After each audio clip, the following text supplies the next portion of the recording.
Alors au XIXe siècle, lorsqu'on souhaitait se baigner à Laval, il n'y avait pas d'autre alternative que de se baigner dans la rivière Mayenne. C'est en mai 1845 que la municipalité, elle décide de créer un véritable lieu de baignade. Jusqu'alors, il n'y avait pas vraiment de lieu identifié, ce qui donnait lieu à de nombreux accidents. Donc l'objectif pour la municipalité, c'était de créer un lieu de baignade avec des personnes rémunérées qui surveillaient les baigneurs et qui pouvaient intervenir en cas de besoin.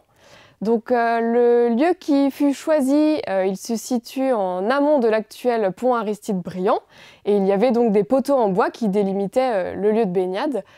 On peut rappeler aussi que c'est dans les années 1840 que le lit de la Mayenne il est canalisé, ce qui modifie grandement la physionomie des rives.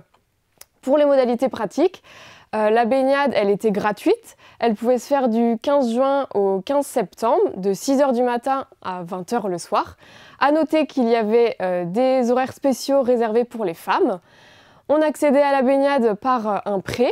Le port du caleçon était obligatoire sous peine d'expulsion ou de poursuite et on recommandait aux gens d'attendre 3 heures après le repas avant de se jeter à l'eau.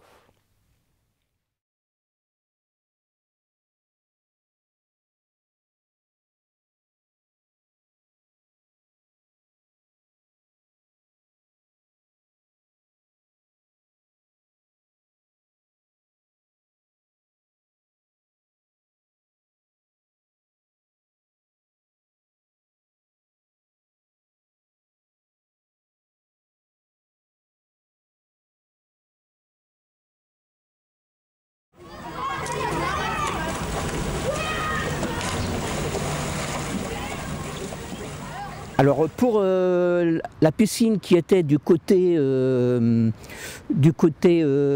le viaduc, j'ai des souvenirs. C'est mon arrière-grand-père qui est adjudicateur de cette piscine. Et j'ai une anecdote.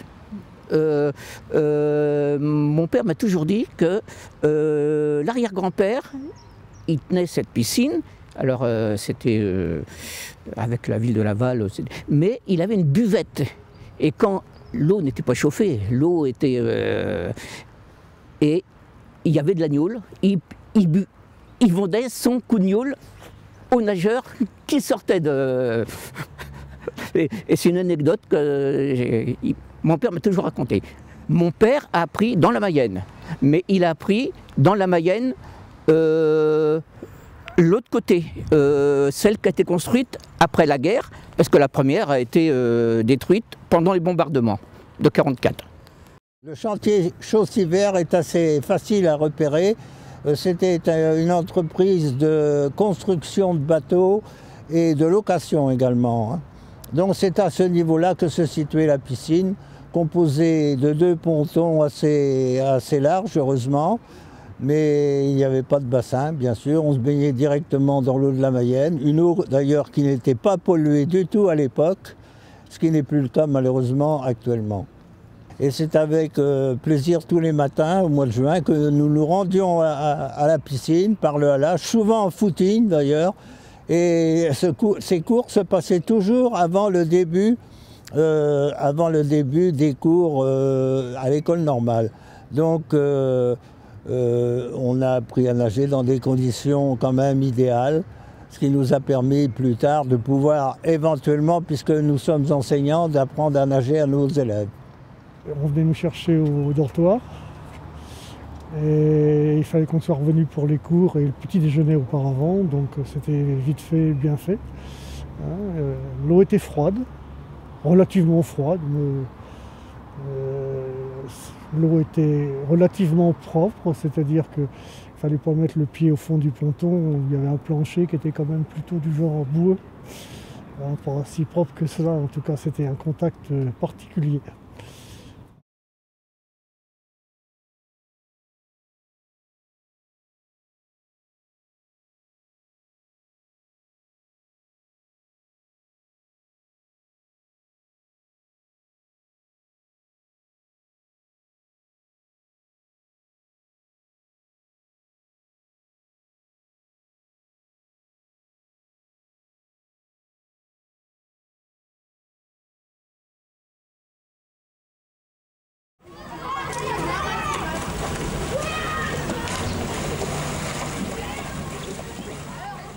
Cette piscine, moi j'ai plein de souvenirs, bien sûr. C'était ma piscine. J'ai pleuré quand on l'a démolie. Hein. Je suis passée devant. Alors, qu'est-ce que j'ai comme souvenir? Ce fameux plongeoir. C'était les plongeoirs, les concours de saut. On prenait l'élan, on essayait de toucher les fils électriques, chose qui n'aurait pas pu se passer, bien sûr, mais c'était notre jeu. De chaque côté de la piscine, je ne sais pas s'il y a des marches, il y avait des marches pour entrer et il y avait comme nous on appelait ça nos toboggans, donc j'ai usé mes culottes aussi là-dessus quand j'attendais papa, j'ai fait du toboggan là-dessus. J'ai vraiment un souvenir très très fort, mais à chaque fois que je sens l'odeur des Troènes, pour moi c'est la piscine du viaduc, puisque de chaque côté de cette entrée il y avait des Troènes et on se cachait dedans. D'abord, un immense bonheur de trouver une piscine avec une eau claire, avec une eau plus chaude, mieux gérée, des vestiaires fantastiques. Et donc, en 1958, si ma mémoire est fidèle, la ville de Laval et mon père qui était président de la section de natation du Stade Lavallois, avec mon oncle qui était le directeur de la piscine, Christian Nourry, eh bien, tout ça nous a créé beaucoup de joie, beaucoup de plaisir. Et là, je peux vous dire que si je ne loupais pas une journée pendant l'été, je n'en loupais pas une non plus là-bas où les filles étaient au rendez-vous, les copains étaient au rendez-vous. Et la buvette de la piscine était tenue par la femme de mon oncle, donc ma tante Huguette, et qui nous livrait les sodas et les laits fraises, parce que c'était une boisson incontournable à l'époque. C'était une piscine super sympa. Il y avait une buvette, il y avait un terrain de volley, il y avait les trois plongeoires. Il y avait tout. Il y avait la pelouse derrière, où on faisait des petits bisous à nos fiancés. Alors on regardait les trains passer, c'est vrai, moi je passais mon temps dans les tribunes et on regardait le train passer et puis c'est vrai que des fois, suivant les vents, on avait des fois la fumée qui nous revenait, ça arrivait. Hein. Moi à l'époque c'était des lieux de rencontre, c'était une activité sociale, un caractère social, des lieux où on rencontrait divers gens de toutes... une diversité sociale en fin de compte. Et puis bon, c'était gai, c'était attractif, il y avait du mouvement, il y avait de la gaieté, quoi, parce que ceux qui venaient pour s'y baigner, ils étaient contents, quoi. C'était aussi une attraction. Hein.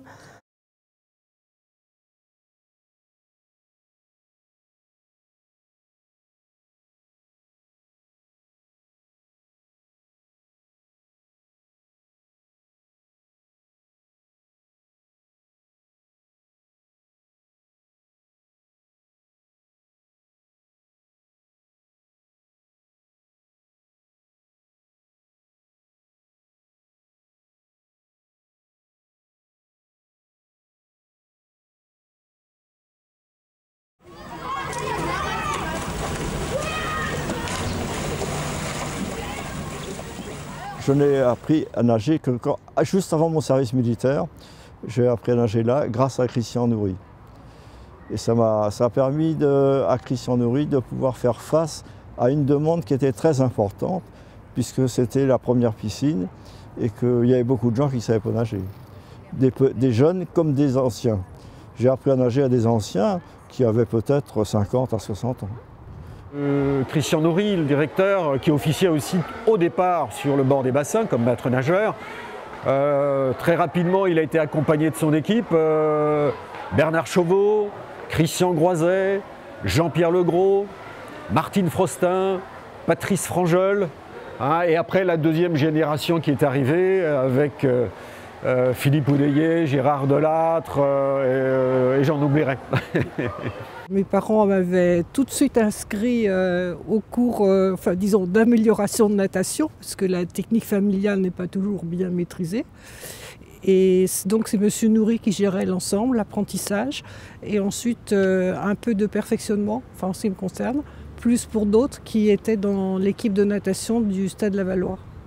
Alors, je pense que ces cours étaient très bien menés parce que j'ai tout de suite été, quand j'allais à la piscine à Nantes, à Angers, à Rennes, je trouvais que je me débrouillais pas mal. Autrement, on avait la chance de voir les bons nageurs du Stade Lavallois. On était sur les gradins, on les regardait s'entraîner. Donc c'était un complément de leçon en fait. Bon, c'était super parce qu'il paraît que j'étais comme... Monsieur Chauveau, lui, ne me jetait pas dans l'eau parce qu'il paraît que je courais plus vite que lui. Mais sinon, bien sûr, le matin, à jeun à l'époque. Prendre à nager, bien sûr, le petit bain, après le grand bain quand même, avec les 3 plongeoires. Je crois que j'avais marqué la profondeur 4 mètres, mais ça, je ne suis pas sûre. Là où il y avait le plongeoir de 1 mètre, de 3 mètres, de 5 mètres. Et sinon, l'autre, à l'extrémité, c'était 2 mètres. Bien sûr, pour faire les 1000 mètres, il fallait faire 40 longueurs. À ce propos, sur ces 2-3 dernières années avant sa fin de fonctionnement, on s'est aperçu au bout de 3 jours qu'on n'arrivait pas à la remplir. Celle-ci était fissurée et l'eau des bassins repartait directement dans la Mayenne. Il avait fallu à cette époque, et très rapidement, en 2 mois, qu'on installe une deuxième coque, une forme de liner qu'on a mis au fond des bassins pour pouvoir assurer les 2-3 dernières saisons de fonctionnement de cet équipement.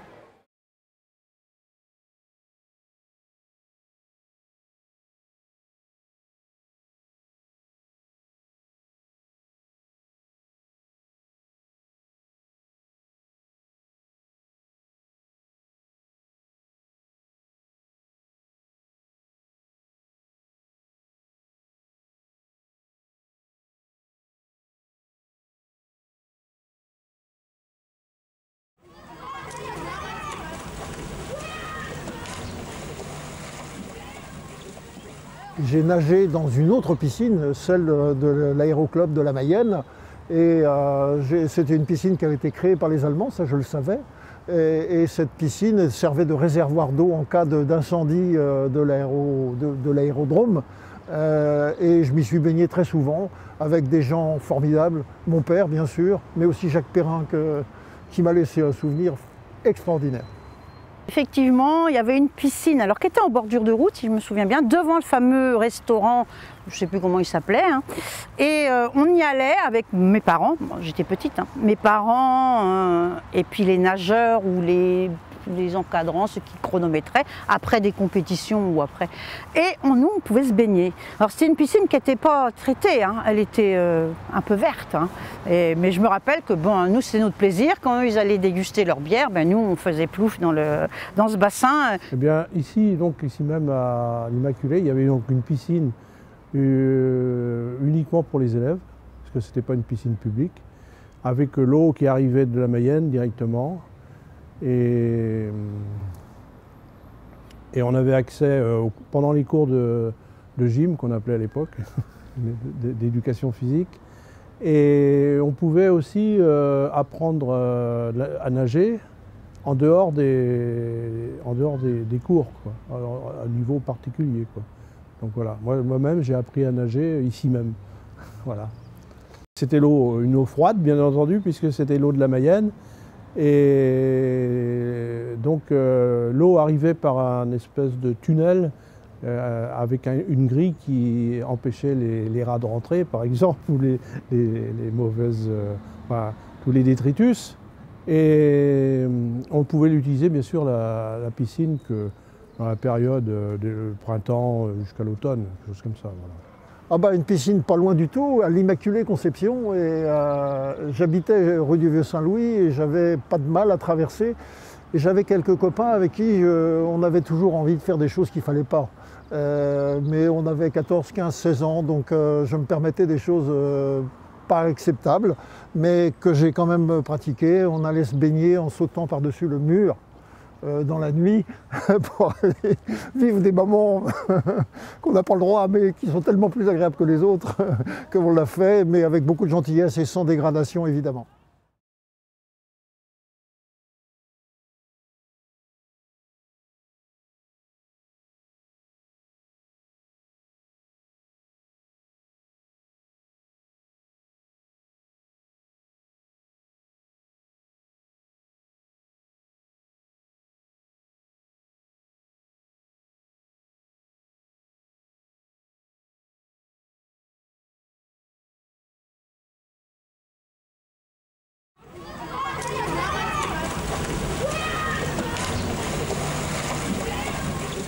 bassin d'apprentissage mobile. C'était un bassin qui tenait dans un camion, voilà, qui faisait une 15 mètres de long par 5 mètres de large, il y avait pieds partout.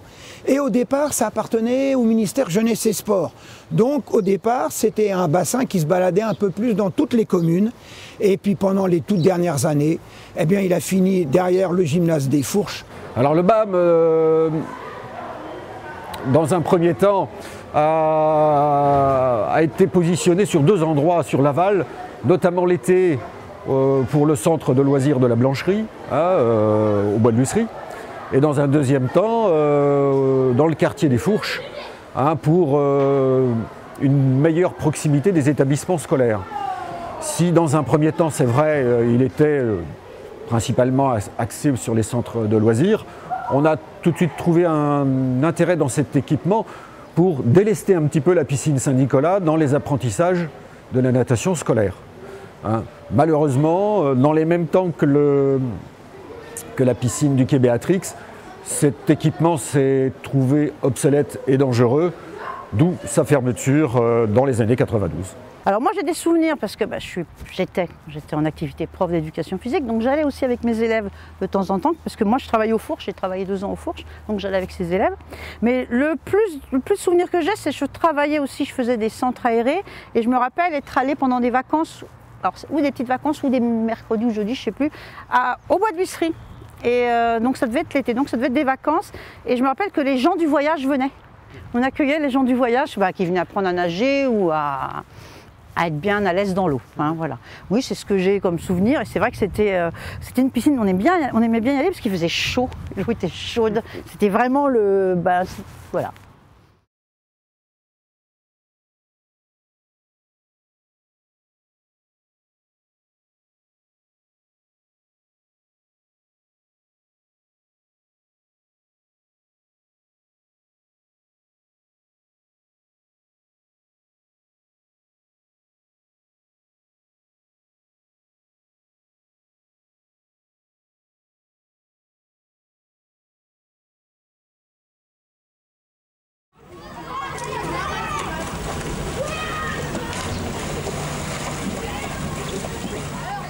Je crois que le bassin a été inauguré en 1970. Ça a été évidemment un événement incroyable pour Laval, se doter d'une piscine couverte.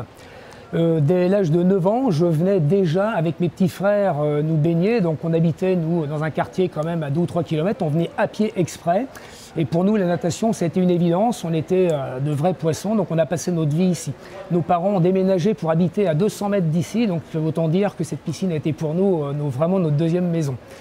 C'était ouvert dehors à partir des vacances de Pâques jusqu'au mois de septembre. Donc toute la piscine intérieure était fermée et on n'avait que le bassin extérieur d'ouvert. Donc on avait un petit bassin, un grand bassin, une fosse à plongeon.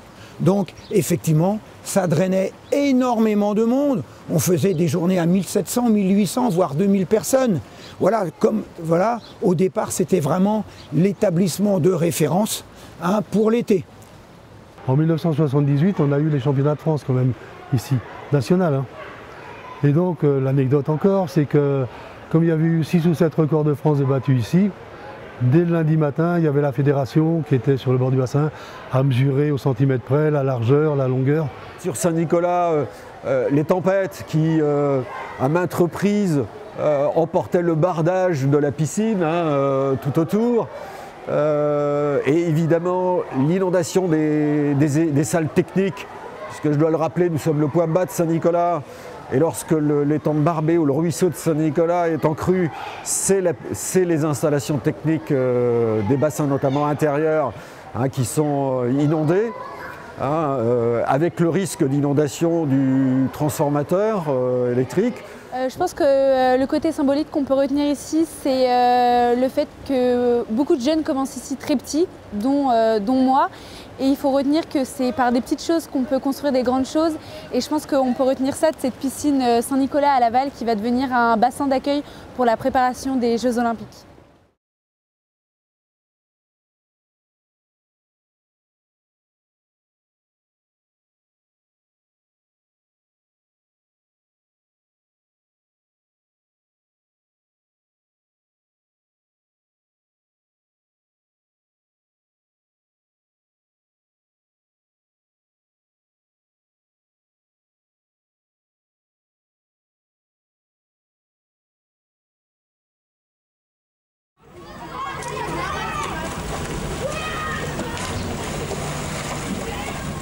entre Saint-Nicolas et l'Aquabulle. Saint-Nicolas, c'est très sportif, des beaux bassins bien carrés, des thés bleus au fond de la piscine, des plots de nage. Que comparé à l'Aquabulle, c'est très ludique, des bassins qui ressemblent plus à des zones arrondies, des jeux d'eau, etc. Un espace extérieur assez imposant, pas de bassin bien carré, bien structuré. Donc c'est vrai que la différence est énorme. Et il y a beaucoup de clubs à la Saint-Nicolas parce que c'est quand même plus sympa de nager là-bas. Ils ont un beau 50 mètres extérieur, plus que chez nous avec nos jeux d'eau qui attirent beaucoup plus les familles. Comme il y a toute une partie extérieure qui permet justement aux parents de pouvoir profiter avec le soleil, des transats et tout, et de surveiller les grands toboggans qu'il peut y avoir. Donc de ce point de vue-là, c'était très intéressant d'allier en même temps le ludique pour les enfants et le repos aussi pour les parents. L'Aquabulle, ça me développe plutôt des souvenirs de plaisir, de jeux, etc. Parce que j'y allais souvent avec l'école pour avoir des cours de natation. Et c'était aussi très sympa, mais à la fin, on finissait souvent par finir les jeux, par des jeux, contrairement à Saint-Nicolas. Et j'y allais aussi avec ma maman quand j'étais plus petite. On y allait le dimanche et on faisait nos petits jeux dans la piscine de l'Aquabulle. Ce sont des équipements qui sont assez nouveaux dans nos paysages urbains. Les piscines telles qu'on les connaît aujourd'hui, elles sont apparues dans les années 60. C'était la croissance économique, les villes grandissaient, Laval gagnait des habitants année après année, et donc on a construit des équipements publics. Il y a eu cette piscine du Viaduc, il y a eu ensuite la piscine Saint-Nicolas, mais avant, on nageait là où il y avait de l'eau. Ça veut dire qu'on nageait dans les étangs, et puis on nageait dans la Mayenne, pour nous les Lavallois. Et donc il y avait tout ce qu'il faut pour nager. On a encore des images, on a des photos, on a certainement aussi des films. Voilà, c'était la façon d'apprendre à nager et à nager, à se détendre à l'époque. Et puis aujourd'hui, eh bien, il y a de nouvelles règles, de nouveaux équipements et de nouvelles façons aussi de nager. J'ai toujours ensuite aimé l'eau, aimé nager, et en particulier dans nos piscines, pas que dans nos piscines, aussi dans certains étangs qui étaient ouverts à la baignade durant l'été. Et ça, c'était vraiment des formidables souvenirs. Mais le meilleur souvenir, c'est celui qui va venir, c'est dimanche prochain, ici à la piscine Saint-Nicolas.